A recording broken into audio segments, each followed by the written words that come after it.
So after discussing angle of elevation, let us now have its counterpart, which is angle of depression. So when you talk about angle of depression, how is it different from angle of elevation?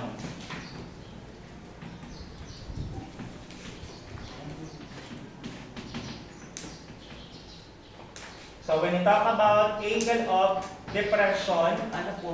Downward angle. so meron pa rin tayong horizontal line of sight. HL, ano lagay ko ha? And we have here the line of sight.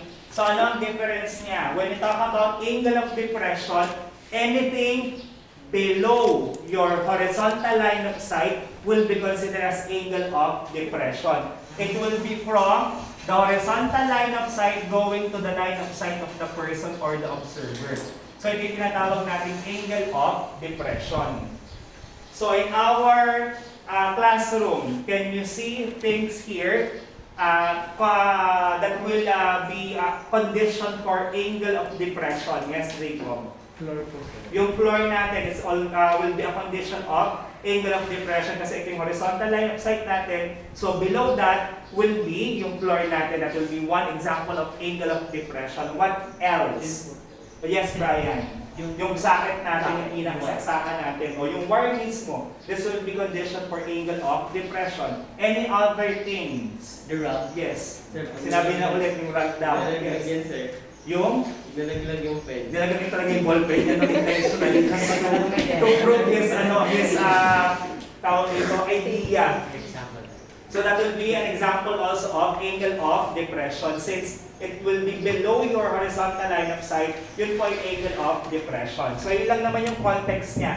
Yun lang naman yung difference niya from angle of elevation. Elevation above, depression will be below your line of sight. Let's have the examples written for angle of depression. Number 1, could you please read the condition for angle of depression? Number 1, that will be on page 9. O sige, Brian, pakibasa. The angle of depression is a downward angle from a horizontal line. How about the example? The problem stated for example number 1. It will be on this. Yan, example 1. From the top of a lighthouse, 40 feet above the sea, the angle of depression of a boat is 38 degrees. How far is the boat from the lighthouse? Talagang hindi ako makapag-focus sa condition binabasa ni Brian. Sa intonation niya, ako talaga nakafocus. So we have here the lighthouse. Ano ba yung ano bang itsura ng lighthouse? O basta lighthouse nga. Lighthouse. O whatever will be that. Yan, may pangilaw dyan. So you have the lighthouse. Anong height ng lighthouse? Was it given? 40 feet. 40 feet will be the height of your lighthouse. And is there a boat involved? So may boat daw na involved. Napakaganda ng boat ko yan. So syempre yung observer niyan will be on top. Nasa taas po yung pinaka-observer niyan.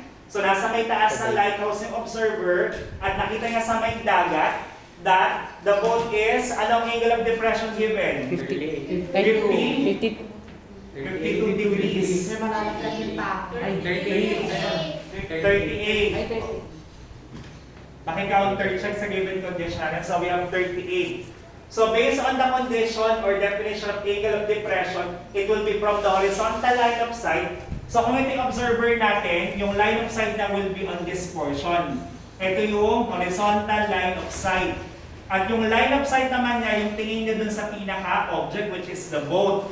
So ito yung ating angle of depression or angle of depression, 38 degrees. So if you will notice, wala na sa pinaka-main triangle natin. So how can we transform that or transfer that to our main triangle? Yes, Angel. Sir, hanapin po yung complementary angle po ng Hahanapin natin yung complementary angle. So let me just correct the third. Instead of complementary, we're going to find the alternate interior angle. Di ba meron tayong parallel lines? Cut by a transversal. Do you still remember that? Grade 8. If ever na hindi, i-recall natin na lang.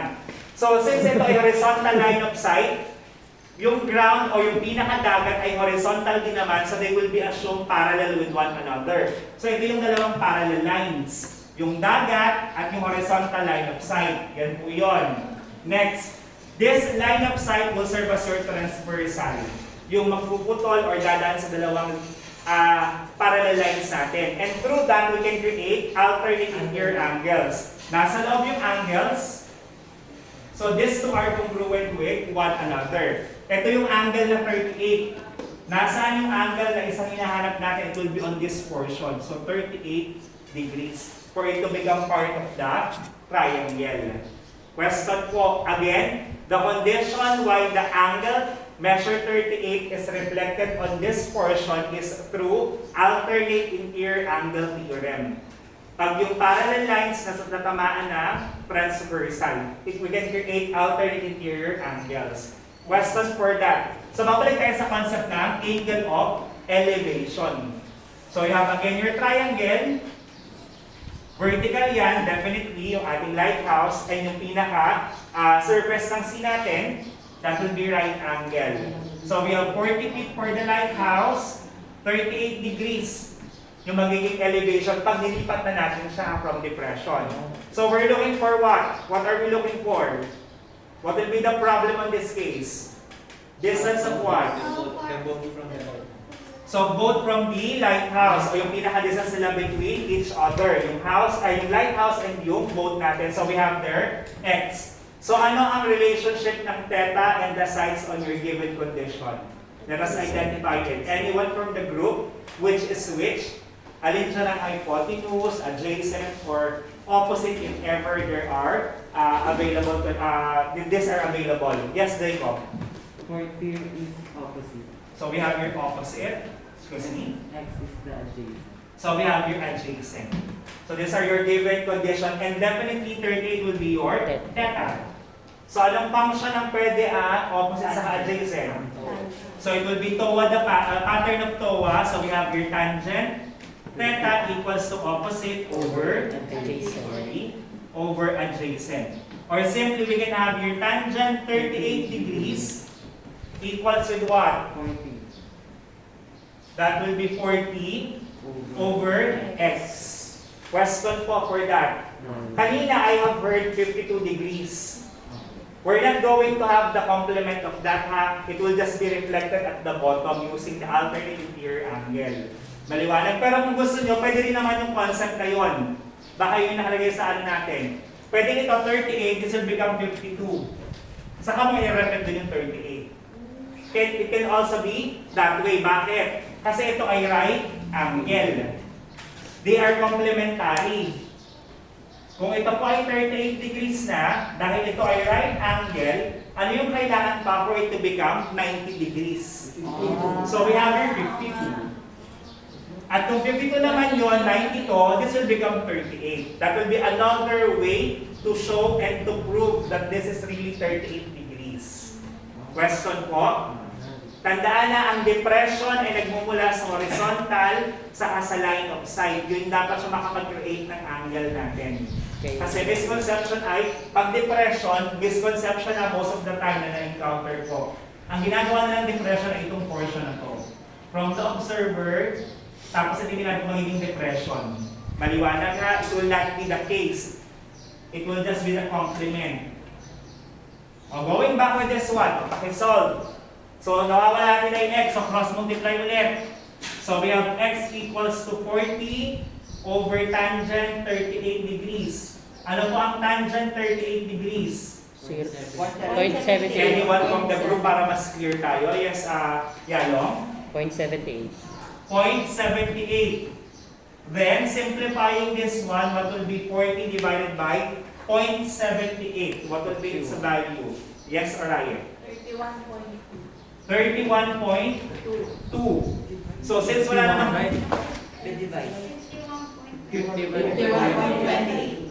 Sige po, again po kindly press. Na-overlook lang ni Oraya. Yes, MJ? 51.28. Anong unit of measure natin? Feet. So we have 51.28 feet for the value of your angle of depression. Question po. Sige, pakicopy yung ating first example for depression. Bago kayo ma-depress.